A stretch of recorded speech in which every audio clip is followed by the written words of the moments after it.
Alam nyo guys, sa buhay OFW, akala nila marami tayong pera. Akala nila marami tayong ipon. Hindi nila alam na ay bags lang naiipon natin. So, eto, meron akong tips pagdating sa mga pamilya sa Pinas na laging humihingi ng pera sa pamilya nila dito sa abroad. Masakit yung ano ko, masakit yung buha ko. Alam nyo, ang buhay dito hindi madali. Kahit tulog mo dito, limitado. Kahit pagkain mo, hindi ka makapagluto. Kaya sana, sa mga may pamilya dyan na nagtatrabaho abroad, gamitin nyo sana na maayos yung pirang binibigay sa inyo. Maliit man yan o malaki, magpasalamat pa rin kayo kasi meron kayong natatanggap buwan-buwan. So, sa mga kapwa ko naman OFW, lalo na sa mga first timer na ilang buwan pa lang lahat pinapadala ng sahod para masabing binibigay lahat na kailangan ng mga pamilya nila sa Pinas. Siyempre, sa ilang buwan, pinag-isipan ko din yan. Yung ibigay mo lahat sahod mo, tapos hindi mo alam kung saan napupunta.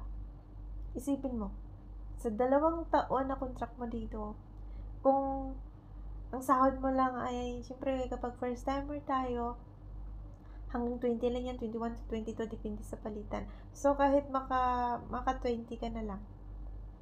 Tapos ipapadala mo yan lahat. Siguradong mauubos yan, lalo na kapag ang pinapadalhan mo, hindi alam paano hawakan ng pera. So, para sa inyo, huwag nyo ipadala ang sahod nyo lahat. Magtira kayo kahit 5K or 10K buwan-buwan. Kasi, sa 2 years natin is magkano lang yan.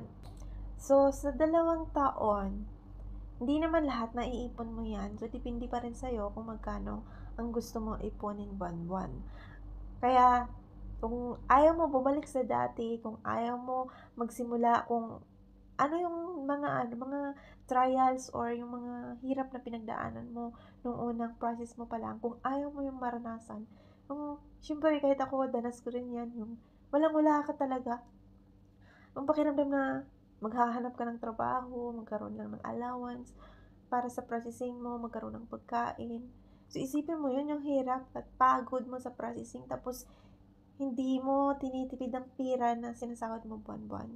So, dapat mag-ipon ka rin kahit konti para kahit papaano, kahit matapos ang kontrata mo, kasi hindi natin alam yung buwan na dumadaan, or hindi natin alam na baka magaya tayo sa iba na hindi nakatapos ng kontrata, mas iba pa rin yung may ipon ka sa sarili mo kasi hindi mo alam bukas or sa susunod na buwan ang mangyayari. Kaya mas mabuting meron ka talagang ipon. Kaya sa inyo guys, ipon muna bago padala.